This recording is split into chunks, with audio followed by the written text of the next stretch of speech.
이 방위산업이 내수였을 때는 그냥 위탁 제조만 하는 거잖아요. 근데 지금은 이제 달라진 겁니다. 수출 비중이 커지면서 글로벌 시장을 내다보고 개발을 할 수 있게 된 거예요. 그 시장이 생긴 겁니다. 그게 열리기 시작한 거죠. 엄청나게 큰 가능성이 어디에 있느냐? 바로 미국에 있는 겁니다. 미국 방산 시장, 미국 무기 시장인 거예요. 우리가 천조국이라고 그러지 않습니까? 네네. 방산 시장 규모가 천조인 거예요. 오늘의 플러스 전쟁의 시대와 K방산에 대해서 알아보겠습니다. 김정호 서강대 경제대학원 교수와 함께합니다. 어서 오세요. 네, 안녕하세요. 아, 교수님 잘 지내셨습니까? 예. 불러주셔서 감사합니다. 아유, 별 말씀을요. 저도 뭐 다양한 매체 채널에서 나오시는 거 보면서 그냥 요즘은 근황이 어떤지 멀리서 보고 있었는데 이렇게 나와주셔서 감사합니다. 네, 다시 뵈서 반갑습니다. 예. 교수님, 요즘 교수님이 부쩍 또 전쟁에 대해서 관심도 많은 것 같고 그래서 네. 오늘 주제는 그걸로 잡아봤는데요. 예. 교수님께서는 요즘을 전쟁의 시대다 이렇게 규정하신 것 같아요. 예. 다시 전쟁의 시대가 시작이 된 거죠. 예. 말씀하셨듯이 우크라이나 러시아 전쟁이지 거기 뒤에는 또 그들을 지원하고 있는 유럽의 나토 국가들, 미국 또 이쪽 러시아 쪽에는 북한, 이란 또 간접적으로 중국이 또 지원을 하고 있고 그래서 뭐 큰 전쟁이 벌어지고 있어요. 네. 또 중동에서도 마찬가지로 이스라엘하고 팔레스타인 또 이란이 지원하고 있는 세력들 간의 전쟁. 그래서 전쟁의 시대가 저는 시작이 됐다고 생각을 해요. 아직 이제 초반이다 예. 그렇게 생각을 합니다. 예. 이렇게 근데- 전 세계적으로 동시다발적으로 전쟁이 유발되게 된 원인이라고 해야 될까요? 그 환경 뭘 꼽으세요 주로? 근데 사실은 예. 인간 사회에서 예. 전쟁이라고 하는 게 정상적인 상태입니다.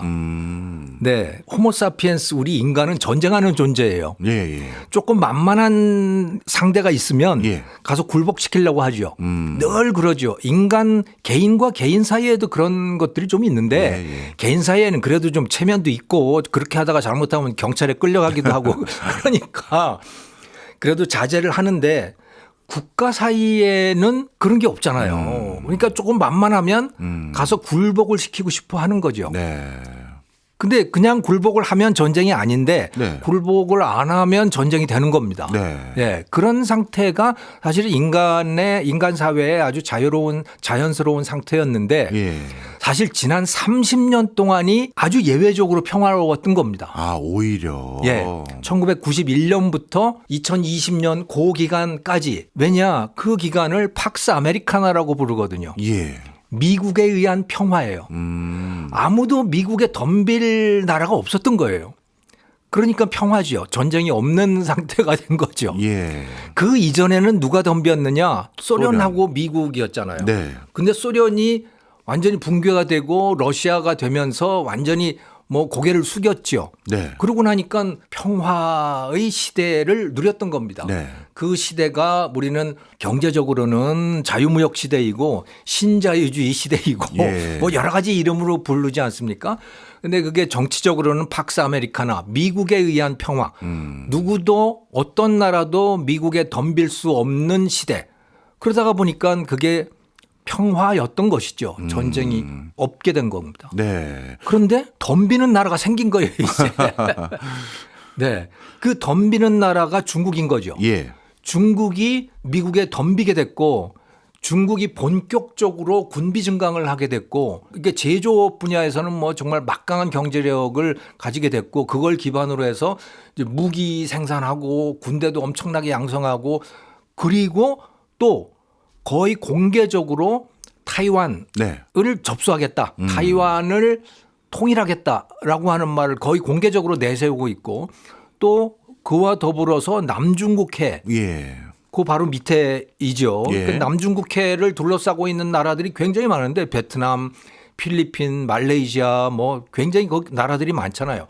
그게 이제 여러 나라의 영해들이 겹쳐 있습니다. 거기에. 네. 그걸 중국이 내 바다야 네. 하고 아예 그냥 주장을 한 거예요. 그리고 거기다가 인공섬 만들어서 군사기지, 해군기지 만들어 놓고 막 이렇게 하고 있거든요. 그러니까 미국이 그거를 이제 볼 수가 없는 겁니다. 네. 저렇게 되면 배들이 돌아다니는데도 굉장히 문제가 생기는 거고 예.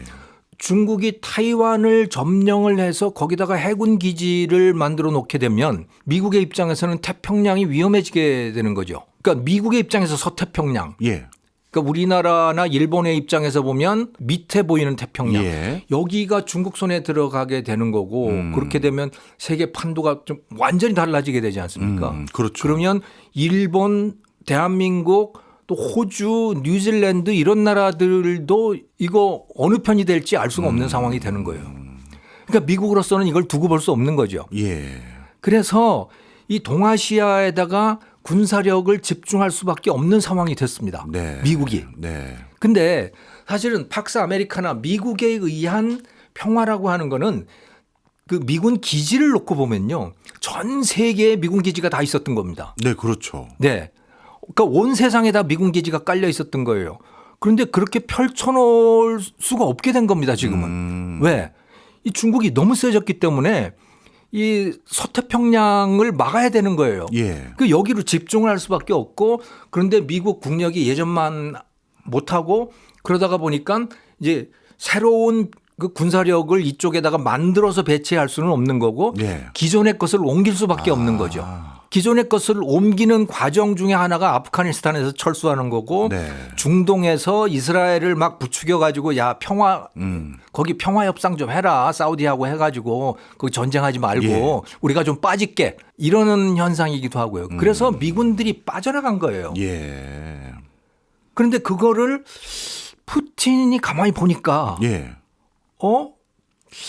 미국이 다시 못 들어올 것 같은데 여기에 이런 계산이 쓴 거죠. 예. 사실은 푸틴과 러시아 국민들의 입장에서 보면 동유럽 국가들 그러니까 우크라이나, 폴란드, 뭐 체코 이런 데는 자기 영토였던 데입니다. 그렇죠, 옛날에요. 예, 다 자기 영토예요. 또 스탄 국가들 있잖아요. 네네. 예. 그 다 자기 영토거나 위성 국가들이거나 뭐 그랬는데 다 독립을 하고 났더니 말이야 러시아 편이 아니고 오히려 다 이 서유럽 편으로 다 되고 미국 편이 다 돼버렸단 말이죠. 예. 이거는 억울하기도 하고 괘씸하기도 한 겁니다. 어떻게든 가져오고 싶었던 거죠.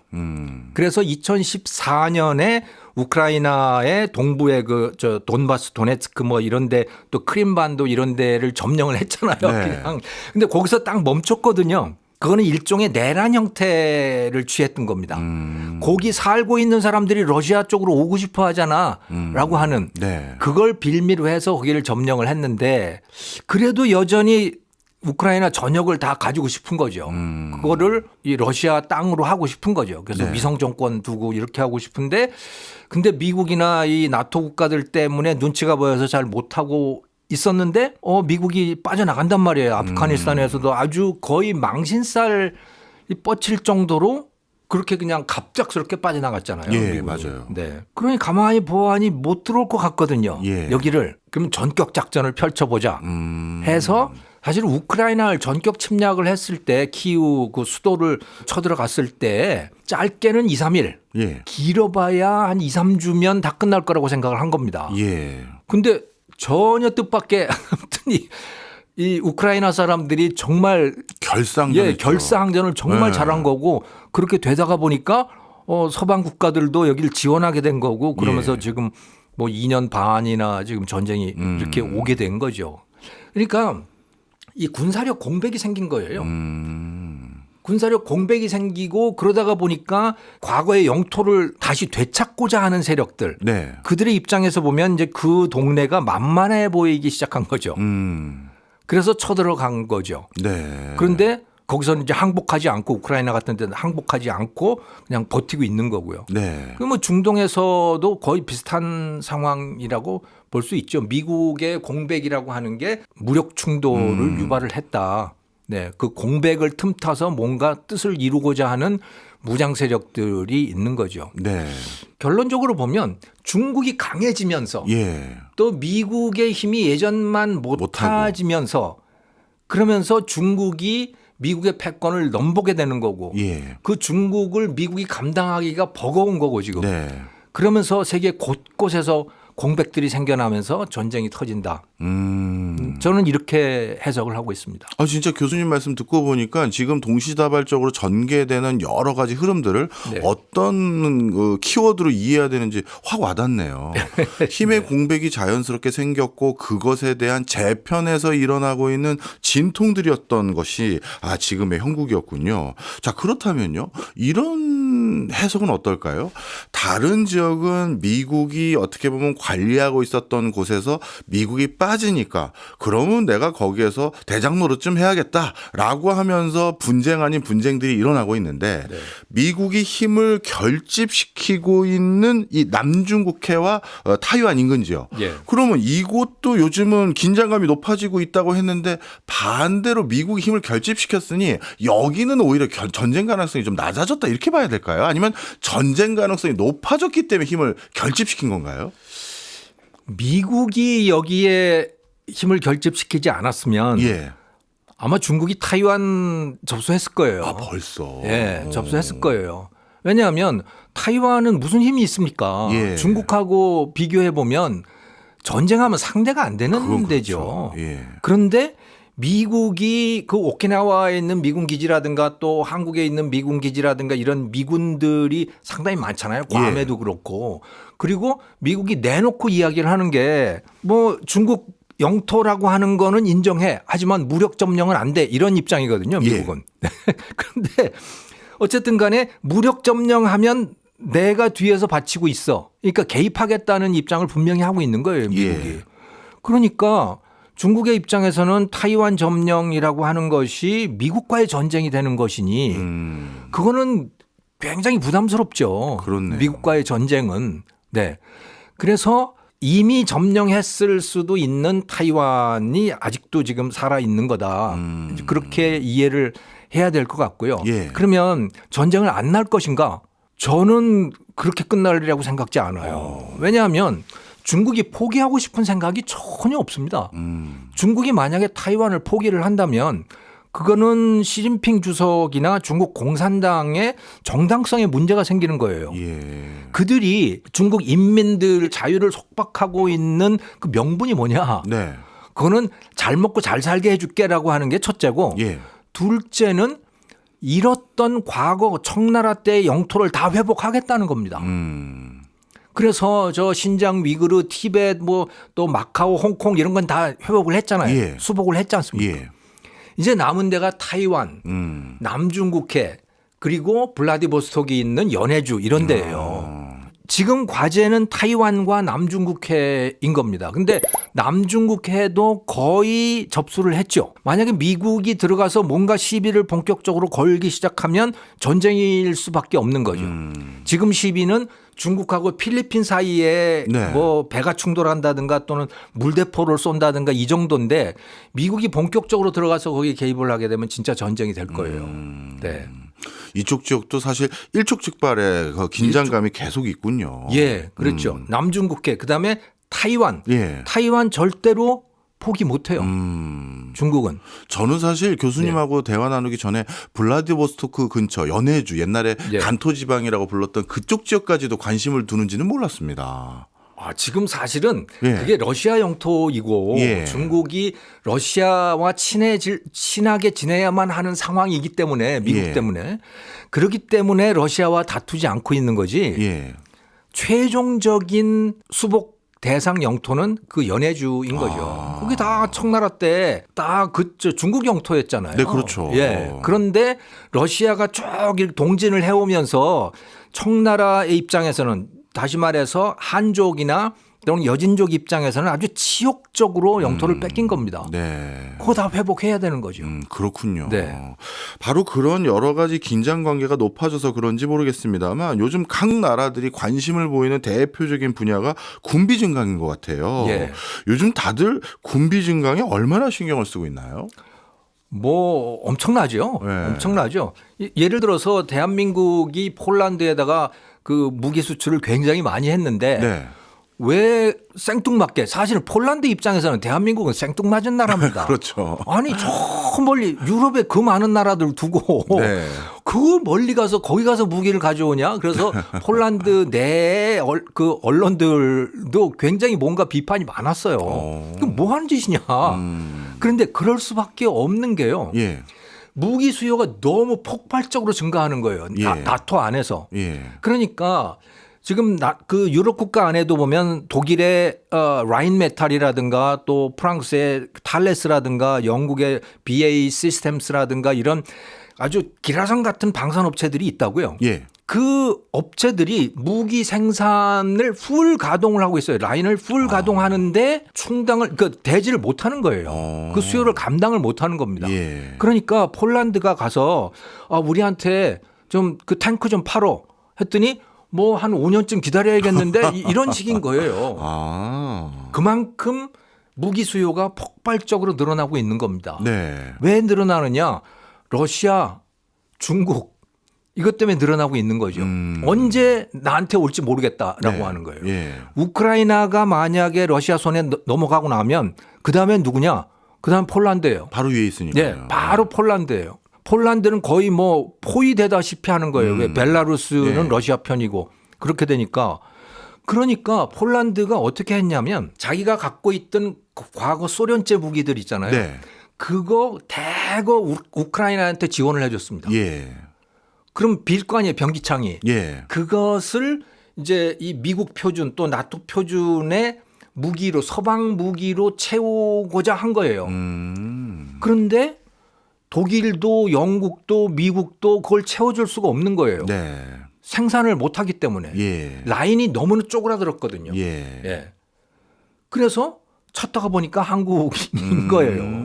네. 그래서. 네, 그래서 한국 무기를 그렇게 대거 가져가게 된 겁니다. 예. 그만큼 무기에 대한 수요가 폭발적으로 늘어나고 있고 국방 예산이 나라마다 모든 나라들이 국방 예산이 다 늘어나고 있고 그런 상황인 거죠. 예. 네. 그러면 요즘 중동 국가들도 만만치 않은 긴장감이 높아지고 있는데 네. 중동에서도 군비 증강이 많이 이루어지고 있나요? 그럼요. 뭐 그 사우디아라비아는 말할 것도 없고 그 아랍에미레이트 연합 예. 모든 국가에서 다 군비 증강이 일어나고 있는 상황인 거죠. 근데 그렇게 된 배경은 그 팍스 아메리카나 그 30년 동안요. 너무 군비에다가 사람들이 돈을 안 쓴 거예요. 예.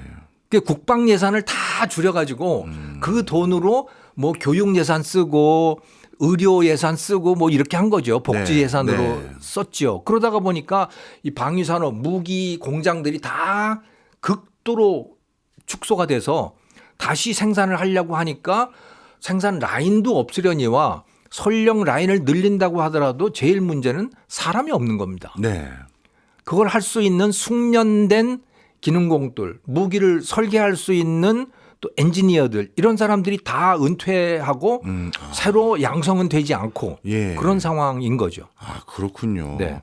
어찌 보면 일순간 전 세계적인 지정학적인 리스크가 높아지면서 군비 증강을 다 해야 될 시점에 도래했는데 그거를 뒷받침해 줄 수 있는 서구 국가들의 어떤 뭐 방위 산업 체계가 아직 완비되지 못하고 오히려 축소된 상황에서 우리 한국이 그 기회를 어떻게 보면 찾아간 거다 이렇게 정리할 수 있겠군요. 그렇죠. 자, 그렇다면 K방산이 이 과정에서 앞으로도 좀 더 기회 요인이 조금 더 남아 있나요? 어떻게 보십니까? 저는 많이 남아 있다고 봅니다. 왜냐하면 기존의 방산업체들, 한국을 제외한 나머지 기존의 방산업체들이 갑자기 생산을 늘리기가 너무 어려운 거예요. 네. 근데 무기 수요는 폭발적으로 늘어나고 있는 것이고요. 그걸 할 수 있는 가장 큰 능력을 갖고 있는 데가 중국과 러시아입니다. 네. 중국과 러시아 또 북한도 좀 할 수 있죠. 예, 예. 그런데 여기는 편이 다르잖아요. 이게 진영이 다르죠. 진영이 다르잖아요. 네. 이건 완전히 다른 진영이 되어버린 거라고요. 그러니까 그 정말 강력한 실력자들은 이쪽 서방의 시장에서 다 배제가 돼버린 거고 남는 시장에서 그러면 강력한 공급자가 누구냐? 대한민국, 이스라엘, 터키가 왔다 갔다 해요. 터키도 그리스나 이런 데하고 전쟁을 하느라고 네. 이 방위 산업체들이 아주 강력하거든요. 네. 그런데 터키는 러시아 편에도 붙었다가 이쪽 편에도 붙었다가 해서 아마 그렇게 믿지를 못할 거예요, 잘. 그러니까 무기를 들여온다는 거는 그 나라를 믿을 수가 있어야 되는 건데. 네. 예. 근데 터키 믿을 수 있나에 대해서 의심하는 나라들이 굉장히 많을 거죠. 그러니까 이스라엘과 대한민국이 아주 강력한 공급자 대체제가 돼준 거고. 역할을 할 수가 있는 거죠. 그러면 이런 의구심도 가지시는 분들이 계실 것 같아요. 이거 어떻게 보면 다른 나라들 방위 산업체가 여지가 없어서 우리가 어부지리한 거지. 뭐 우리 K 방산이 뭐 경쟁력은 그럼 있는 거냐? 자체적으로 우리가 만들고 있는 무기가 뭐 강점은 있는 거냐? 이렇게 의구심을 가지신 분들에게는 뭐라고 답변하세요? 강점이 있죠. 예. 빠른 게 강점입니다. 빠른 게 강점. 다른 나라들은 한 5년 걸리는데 우리는 지금 당장 줄 수 있다. 자, 지금 주문하면 석 달 후에 줄게. 뭐 이런 식이죠. 예. 뭐 길어야 한 2년 우리는 걸리면 충분히 줄 수 있는 네. 그런 상태인 겁니다. 그러니까 생산 라인이 준비가 되어 있는 상태이다. 왜냐하면 우리는 북한하고 늘 대치를 하고 있었고 그렇죠. 우리 대한민국의 병력 규모가 굉장히 크기 때문에 거기에다가 무기를 계속 공급을 하려고 하니까 이 무기 생산 공장 규모가 꽤 큰 상태이고 그러다 보니까 뭔가 새로운 주문이 들어왔을 때 빨리 대응을 할 수가 있고 플러스 또 뭐냐 규모의 경제라는 게 있잖아요. 그렇죠. 네. 이 생산 라인이 크고 생산량이 많다 보니까 원가가 떨어지는 거예요. 가성비가 아주 상당히 좋은 거죠, 대한민국이. 네. 그런 점에서 우리가 확실히 강점도 있었군요. 예. 또 고객 지향적인 그런 태도도 상당한 강점이라 그래요. 그러니까 상대방 국가에 맞춤형으로 뭔가 상당히 해주는 모양이더라고요. 그 평가해 놓은 것들을 보면. 그러니까 이것도 결국은 파는 걸 보면 일반 수출하고 뭐 비슷한 그런 논리가 작용을 해요. 그렇군요. 자, 그렇다면 이제 조금 더 딥다이브하게 살펴보면 우리가 생산하는 여러 무기들이 있을 거 아니겠습니까? 그 무기들 중에서 특히 강점을 보이는 게 요즘 보니까 흔히 말해서 재래식 무기라고 불리우는 것들이 외국에서 많이 이렇게 뭐라고 할까요? 발주가 들어오는 것 같던데요. 예, 대포. 자주포라고 하는 거예요. 그러니까 자주포는 바퀴가 달린 대포인 거죠. 그래서 빵 빠바바방 몇 방 쏘고 나서 딱 자리 옮겨서 다른 데 가서 또 쏘고. 그러니까 그냥 한 자리에서 계속 쏘면 반격을 당하잖아요. 그렇죠. 그러니까 쏘고 도망가고 할 수 있는 그것이 대한민국 메이드 인 코리아가 세계 최고입니다. 이거 어떻게 이렇게 됐나요? 그러니까요. 세계 최고예요. 근데 사실은 다른 나라들은 이 자주포라는 걸 잘 만들지를 않아요. 만들질 않아요? 만들지를 않았어요. 왜 그런 전쟁을 할 이유가 별로 없기 때문에 그런 거죠. 네. 근데 한국은 그런 전쟁을 왜냐하면 북한에서 방사포 쏜다고 그러고 그러니까 우리는 계속 그거에 대한 대응 자세를 해온 거 아니겠습니까? 그거 사격 연습도 하고 이제 그러다 보니까 그 라인이 살아 있었던 것이고 그 가성비 매우 좋고 그러다 보니 뭐 전 세계 자주포 수출량의 60%를 대한민국이 수출한다 할 정도로 그렇게 메이드 인 코리아가 세계 최고입니다. 그리고 또 전차, 탱크도 뭐 상당한 경쟁력을 갖고 있는 거고 또 경공격기, 스텔스나 뭐 이런 거 아니고 전투력이 좀 떨어지는, 사양이 좀 떨어지는, 사양이 떨어지는 그런 공격기들. 그래서 최첨단은 아니고, 저 영어로 하면 레거시 테크놀로지, 그러니까 구식 기술, 이미 범용화되어 있는 기술들. 그 기술에 기반을 둔 무기들. 그런 것에서는 뭐 대한민국이 이제 세계 최고가 된 거죠. 그런데 그렇지 않은 것들도 꽤 있죠. 그게 우크라이나 전쟁에서 보면 이제 가장 그러니까 새롭게 등장한 전쟁의 새로운 국면이 그 무인 무기들입니다. 드론이라든가 그러니까 공중 드론 또 해상 드론 이게 다 무인 무기들이잖아요. 이 무인 무기들에서는 한국이 아직 뭐 상당히 약하고 그다음에 또 그 이스라엘 하마스 전쟁에서 보면 또 새로운 국면이 뭐냐면 저 미사일 날아오는 거 쏘아 맞추는 거예요. 맞아요. 쏘아 맞추는 이게 정말 기술인 거죠. 이거 우리 약합니다. 쏘아 맞추는 거. 그러니까 우리가 쏘아서 가서 폭파시키는 거는 꽤 기술이 있는데 날아오는 것을 맞추는 거는 잘 못하는 것 같아요.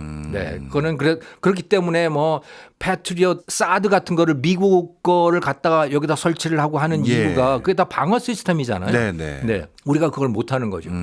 또 못하는 굉장히 중요한 첨단 무기가 뭐냐면 이 AI 인공지능입니다. 예. 예.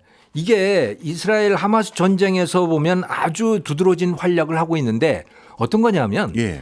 이 하마스가 지하 동굴 속에 다 들어가 있잖아요. 예. 예, 지하 터널 속에 다 들어가 있어요. 그러니까 이스라엘 병사들도 터널로 들어갈 수밖에 없어요. 예. 들어가는데 안 보이잖아요. 어디에 예. 뭐가 있는지. 예.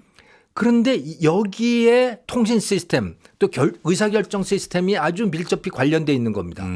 각 병사들이 다 카메라 다 달고 다니죠. 예. 녹음 장치 이런 거 다 달고 다니잖아요. 예. 그럼 그게 본부로 다 연결이 될 거 아닙니까? 그렇죠. 그럼 그 본부에서는 그 정보들 각 병사들이 보내는 정보들을 순간적으로 취합을 해서 예. 그걸 해석해서 아. 명령을 내려줘야 되는 거예요. 그렇겠네요. 예, 그 정말 중요한 무기인 거죠. 예. 근데 소프트웨어인 거예요. 예. 그건 이스라엘이 최고로 잘하고 있는 겁니다, 지금. 네. 그렇기 때문에 터널에 들어가서 전투를 할 수가 있는 거죠. 예. 네.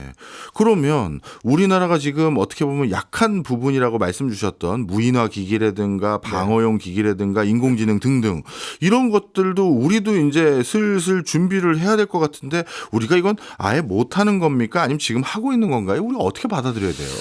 사실은 이 이제 구조가 좀 달라서 그런 건데요. 그러니까 네. 물건 생산 시스템, 생산과 주문 시스템이 네. 보통의 제조업하고 상당히 다른 거예요. 예. 보통 제조업은 예를 들어 자동차며 반도체며 이런 거는 그냥 시장을 보고 하는 거 아닙니까? 그렇죠. 예, 누가 살지 모르고. 예, 누가 살지 모르고 그리고 사주면 되는 거고. 예. 네. 그래서 팔리면 성공한 거고 뭐 안 팔리면 실패한 거고 이런 건데. 예. 그런데 이 방산 무기들은 그렇지가 않았던 거예요. 그렇죠. 예, 이거는 사주는 소비자가 누구냐? 이건 국가인 거죠. 어찌 보면 수요 독점 시장이네요. 예.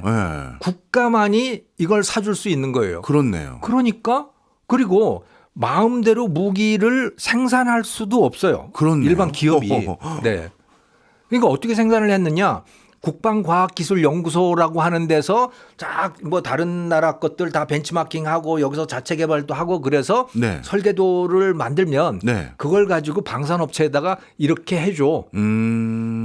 이렇게 하면 거기에다가 뭐 이윤 한 3% 붙여서 내가 사줄게. 네. 이렇게 한 거예요. 원가 플러스 적정 이윤이라고 하는 그런 시스템으로 이게 작동을 했던 겁니다. 예. 주도권을 정부가 군이 갖고 있는 것이죠. 네. 그런데 성공한 대한민국 산업들을 보면 다 어떠냐? 네.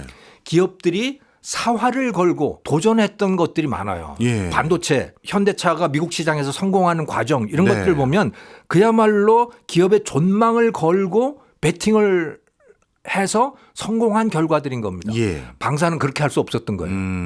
네.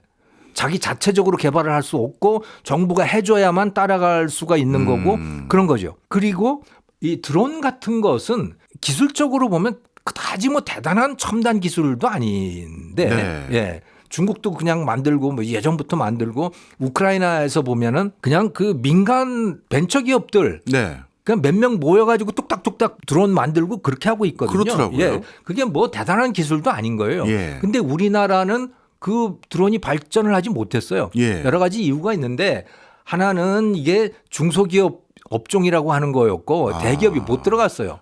예. 그리고 또 하나는 드론에 대해서 규제가 너무 많아요. 드론을 띄우서는 안 되는 상황이 굉장히 많은 거예요. 우리나라는 또 분단 국가니까요. 예. 예. 비행 금지 구역도 네, 많고 네. 뭐 굉장히 많아요. 그런데 드론 같은 것도 요즘 보면 그러니까 이 전체 시스템이 저는 좀 바뀔 수 있다고 보는 게 네. 자, 이 방위산업이 내수였을 때는 네. 그냥 위탁 제조만 하는 거잖아요. 예. 이 방위산업체들이. 예. 근데 지금은 이제 달라진 겁니다. 네. 이게 수출 산업의 수출 비중이 커지면서 예. 자기가 주도적으로 글로벌 시장을 내다보고 개발을 할 수 있게 된 거예요. 이제. 그 시장이 생긴 겁니다. 예. 그게 열리기 시작한 거죠. 그래서 저는 어쩌면 한화라든가 현대 로템이라든가 이런 데들이 베팅을 할 수 있겠구나. 지금 아마도 그거를 국리를 하고 있겠다. 그런 생각을 해봅니다. 네. 그리고 또 드론 같은 것도 상당히 상황이 달라진 것이 예. 화물용 드론은 중소기업 업종인 거예요. 네. 그런데 사람이 타는 드론 있잖아요. 예. UAM이라고 하는 거. 예. 그러니까 어반 모빌리티라고 하는 그 사람이 타는 드론 택시 같은 것은 중소기업 업종이 아닌가 봐요. 그래서 현대차, 한화 이런 데들이 그걸 본격적으로 지금 개발해 나섰고 2026년에 뭐 상용화를 한다고 뭐 그러고 있거든요. 예. 그것도 드론이에요. 근데 사람이 타는 드론이기 때문에 크죠. 예. 그러니까 오히려 그쪽은 지금 굉장히 발전을 하고 있는 겁니다. 아. 그게 얼마든지 군용으로 쓰일 수가 있는 거고. 예. 그래서 저는 첨단 무기도 이제 꽤 발전할 수 있겠다. 꽤 가능성이 있겠다. 그 제조 이 분야에서는 첨단 무기들도 뭐 시간이 좀 지나면 해볼 만하다. 해볼 만하다. 저는 그렇게 생각을 합니다. 아, 그렇군요. 네. 근데 우리나라의 주력 산업군으로 성장해 왔던 산업들을 보면요. 네. 항상 정부가 뒤에서 강력하게 뒷받침해 준 인더스트리가 많잖아요. 그렇죠. 중화학공업이라는 게 다 그랬어요. 예. 네. 그러면 방위산업도 그런 뒷받침이 필요한 게 아닌가 이런 고민도 되는데 근데 이 방위산업이라는 특수성 때문에 이게 국민들이 무작정 이런 살상용 무기거나 이런 것들로 활용될 수 있는 여지가 있는 걸 국가가 지원한다. 여기에 대해서 또 의견을 달리하시는 분들도 계실 것 같고 많죠. 또 그리고 또 한 가지는 이런 것들은 국가가 그냥 우리가 마음 먹어서 육성해 보자 해서 되는 게 아니라 왠지 느낌이 뭐 미국의 컨펌 아닌 컨펌도 받아야 될 것 같은 느낌도 들고 그런데 국가적 지원 이건 어떻게 바라봐야 될까요? 예전처럼 뭐 그 산업 정책을 할 필요는 없다고 봐요. 예. 그러니까 뭐 기업에다가 돈을 대준다든가 이럴 필요는 저는 없다고 보는데 근데 정부나 국민들이 좀 생각을 바꿀 부분은 분명히 있다고 봅니다. 예. 그 크게 두 가지라고 저는 보는데 첫 번째는 금융입니다. 네. 방위산업 무기라고 하는 것은 상대방이 이거를 그냥 믿고 털커덕 현금을 내줄 수는 없는 상품인 거예요. 예. 이게 전쟁이 언제 날지도 알 수 없고 예. 굉장히 장기간 동안 쓰고 몇십 년 동안 써야 되는 그런 것들이어서 예. 중간에 이게 제대로 될까 안 될까에 대해서도 의구심이 많은 거고 예. 그래서 무기 거래는 항상 금융이 따라갑니다. 파는 쪽에서 금융을 제공을 하는 거예요. 오히려 파는 쪽에서. 예. 왜냐하면 일종의 뭐 그 보증 같은 것이라고 보면 되는 거죠. 예. 문제가 생기면 자 이게 일종의 보증이야 라고 하는 그래서 이 무기 거래는 이 수출 금융이 대부분 따라가요. 네. 근데 그 폴란드에 무기 수출할 때도 이게 수출 금융 그 한도가 맞아요. 예, 거기에 차서 그게 문제가 되기도 하고 그랬었죠. 그러니까 지원을 할 게 있다면 바로 그런 부분인 겁니다. 예. 이거를 국제 규범 수준으로 올려주는 그런 거. 또 다른 하나는 미국의 신뢰를 받는 일인데 예. 이것도 정치적인 일인 거죠. 무슨 말씀을 드리고자 하냐면 자, 우리나라가 지금 방산이 갑자기 뜨고 있다고 하지만 2024년 성공하면 200억 달러. 예. 반도체는 1200, 1300억 달러예요. 예. 그러니까 규모가 굉장히 작아요, 사실은. 굉장히 성장 속도가 크긴 하지만 규모가 아직도 작죠. 한국의 주력 산업으로 삼기에는. 네. 그런데 엄청나게 큰 가능성이 어디에 있느냐? 바로 예. 미국에 있는 겁니다. 미국 방산 시장, 예. 미국 무기 시장인 거예요. 예. 무슨 소리냐? 미국 걸 사오자는 얘기냐? 예. 미국에다 팔자는 이야기입니다. 팔자고. 네. 미국에도 얼마든지 팔 수 있어요. 예. 왜냐하면 미국이 못 만드는 게 너무 많아요, 지금. 기술은 있는데 만들지 못하는 것들이 굉장히 많은 겁니다. 왜 인력이 없고 생산 시설이 다 쪼그라들었고 이래서. 네. 예. 그 대표적인 게 그 포탄 아닙니까? 예. 포탄이 없어서 그래서 한국한테서 그 155mm 포탄을 10만 발을 사가고 그리고 그것도 모자라서 뭐 30만 발인가 50만 발을 대여해 가고 이렇게 했다고요. 그걸 가지고 뭘 하느냐? 아마도 자기가 이미 갖고 있던 거는 우크라이나 지원하고 그 지금 비어 있는 변기창을 한국산으로 채우고 있을 거라고 저는 추측을 해요. 예. 네. 그리고 그 포탄도 그러지. 또 다른 하나가 뭐냐면 올해 초에 미국의 그 델토로라고 하는 해군 장관이 네. 일본에도 오고 한국에도 오고 그래서 조선소 돌아다녔어요. 예. 네. 왜 그러냐? 미국의 조선소가 완전히 쪼그라드는 거예요. 아, 군함을 못 만드는군요. 예, 군함을 못 만들어요. 만들지 못하는 건 말할 것도 없고 예. 유지 보수가 안 되는 거예요. 아, 그래서 그 미국이 그 핵 추진 잠수함이 열 몇 대인가가 있는데 예. 세 대가 지금 그냥 그 수리받기 위해서 대기 중이래요. 몇 년째. 그러니까 수리는 반드시 해야 되는데 인력은 없고 조선소 제대로 가동도 안 되고 그러니까. 그래서 해군 장관이 일본에 오고 한국에 와서 이제 현장을 확인한 거지 얼마나 예. 능력이 있는지. 예. 그러니까 해달란 소리인 겁니다. 그렇네요. 네, 해달란 소리예요. 그러니까 이 재래식 무기 분야에서는요. 예. 미국이 완전히 쪼그라들어 있어요. 네. 그래서 한국이 거기 가서 팔 수 있는 게 굉장히 많죠. 그 여지가. 그런데 왜 안 되느냐? 예. 바이 아메리칸이에요. 무기는 미국 국내에서 만든 거여야 돼라고 하는 원칙이 있는 겁니다. 아, 그렇군요. 네.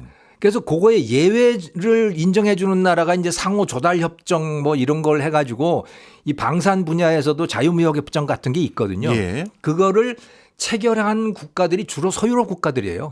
나토 그 서유럽 국가들.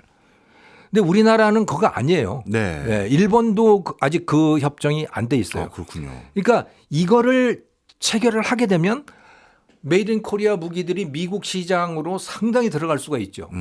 그리고 우리가 천조국이라고 그러지 않습니까? 네, 미국은. 네. 방산 시장 규모가 1,000조인 거예요.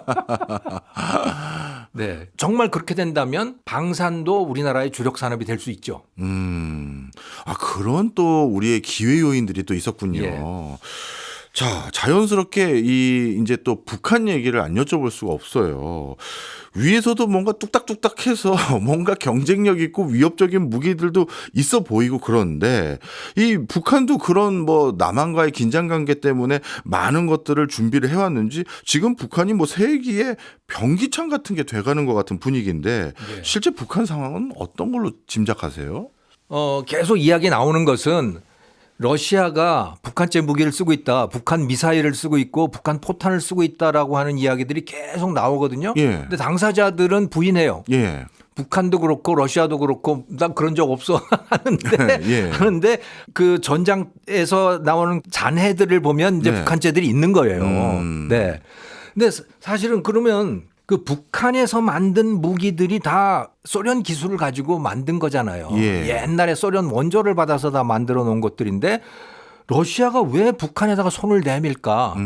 생산 능력이 딸리는 겁니다. 러시아도요. 러시아도. 왜냐하면 한 2주면 끝날 전쟁이라고 생각을 해가지고 일을 벌렸는데 지금 이게 2년 넘고 3년 가게 생겼거든요. 예. 그러니까 준비가 전혀 안 돼 있던 거예요. 거기에 대해서. 네.